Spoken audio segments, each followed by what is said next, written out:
Welcome to the Turing Test Podcast Deep Dive. Today, we're in the trenches of red teaming, thinking about how ethical hackers challenge AI systems before the real bad guys get a chance. Absolutely. It's like, we're talking about white hat warriors trying to reveal the hidden flaws in chatbots, vision models, and robo-brains, right? Right, precisely. So, our discussion kicks off with the idea of friendly fire hacking. Essentially, capability in these AI models is growing so fast that safety is kind of struggling to keep up. Yep. And remember that May 2025 study? It showed that a single universal jailbreak could force even top-tier chatbots into giving dangerous instructions, ranging from hacking tips to drug-making recipes. It's crazy. 99% success across tested prompts, according to The Guardian. Exactly. It's like a vaccine trial for software. Red teams run these controlled stress tests to find those hidden edge cases. Instead of letting them break loose in the wild, they uncover them in a secure sandbox. Yeah, that's smart. And the concept of a jailbreak itself, like using the notorious Dan prompt, really illustrates the threat. You just prepend a role-playing instruction, and suddenly the AI switches into pirate mode, ignoring its built-in safety nets. Right, and 2025 really upped the ante. We're now seeing far more surgical prompt exploits. Jailbreakers embed malicious instructions into code blocks, markdown tables, or even invisible Unicode. Can you imagine? According to Anthropic's March 2025 memo, these token-level tricks screw around with models almost 96% of the time on frontier systems. That's wild. I mean, my favorite demo involved hiding an exploit inside a compressed base64 string. The model decoded it, detailed step-by-step bomb schematics, and then it, apologized for the output. It was both impressive and alarming. Absolutely. And switching gears a bit, let's talk about evaluations.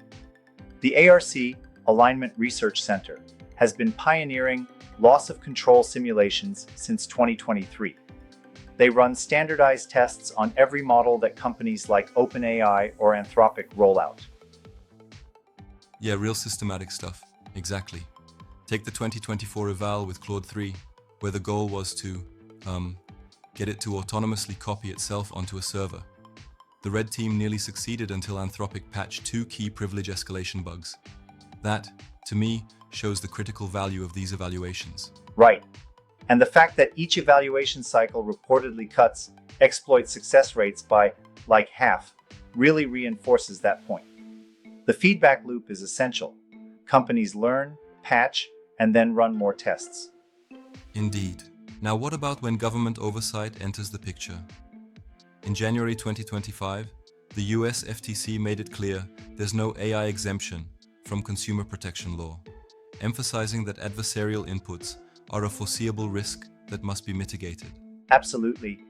And across the pond, in December 2024, the EU AI Act came into force, mandating that high-risk systems go through pre-deployment red teaming or face multi-million euro fines. It's a fascinating contrast to Washington's relatively laxer regulatory vibe. Yeah, it's like two different playbooks. Exactly. And companies are acting fast, regardless of the regulatory environment. For example, Anthropic's ASL3 framework from May 2025 requires continuous red teaming and even uses gradient descending security tiers as models evolve. It's a proactive approach. And speaking of proactive, let's dive into what's next for red teaming. 2. Frontier ideas here. Automated adversaries and bug bounty programs. Automated adversaries meaning smaller attack models that work round the clock to probe the larger ones, right? Like pen testing that never sleeps? Yeah, exactly. Preliminary stats from Anthropic suggest that these automated probes can uncover about 60% of issues that even human experts might miss. It's like having an army of non-stop testers buzzing around. Yep, like an ever-vigilant watchdog. And then there's the bug bounty model. OpenAI, for instance, has rolled out a prompt bounty program that pays up to 10 grand for each novel exploit discovered. It's essentially a merger of HackerOne's bug bounties with prompt engineering, a real grassroots effort. Exactly. Crowd power is amazing here. At the Hackaprompt Safety Hackathon this spring, over 12,000 participants generated 2.5 million unique attacks in just 48 hours. Talk about a wildfire of creativity fueling future safeguards. No kidding. And now, let's hit a rapid-fire myth-busting round. So, myth number 1. If you restrict the training data, the model is safe. Reality? Guardrails can always be bypassed, since the core knowledge is already compressed in the model's weights. Right. And myth number 2, red teaming is a one-off audit, but it's actually a continuous battle. Each model update can open new vulnerabilities, so it's a fresh battlefield every single time. Absolutely. So, if I were to wrap up, the main takeaways are pretty clear. First, controlled offensive testing is the best defense. Invite ethical hackers early and often. Right? And second, organized evaluations like ARC's methods are scalable and reproducible, which gives policymakers data-backed insights. And then, hybrid teams, combining human expertise with automated attack models, are crucial to keep pace with these rapidly evolving AI capabilities. Absolutely. And lastly, transparency really matters. Publishing sanitized exploit patterns helps the entire ecosystem improve without giving out a step-by-step manual to the wrong people. Yeah, exactly. Now, if I may challenge one point here, don't you think that the universal jailbreak success rate of 99% might be overstated in some contexts? I mean, there are still models that have layered defenses that might resist even a universal attack. That's a fair challenge. It's true that the reported figures depend heavily on the test conditions and the specific models in question. But overall, even if it's a bit lower in some cases, it still underlines the urgent need for more robust safety measures. I get that point. And it's not just about the numbers, right? It's about proving that continuous aggressive red teaming truly helps prevent catastrophic failures before they happen. Exactly. No system is ever 100% secure. So it's like, risk management rather than risk elimination. And as long as we keep iterating, learning from each attack simulation, the whole field evolves for the better. Right. That's a good way to see it. So, overall, controlled offensive security testing isn't just a nifty idea. It's becoming a central pillar in developing and deploying safe AI. Right on.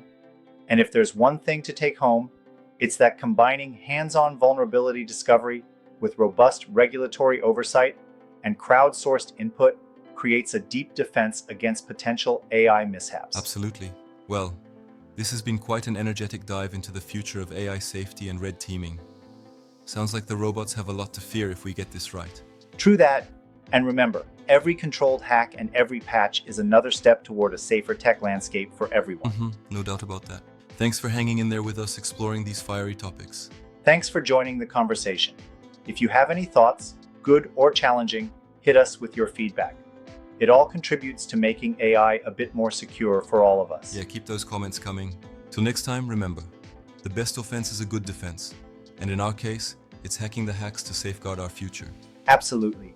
Stay curious, stay critical, and we'll catch you on the next deep dive into the ever-evolving world of AI and security.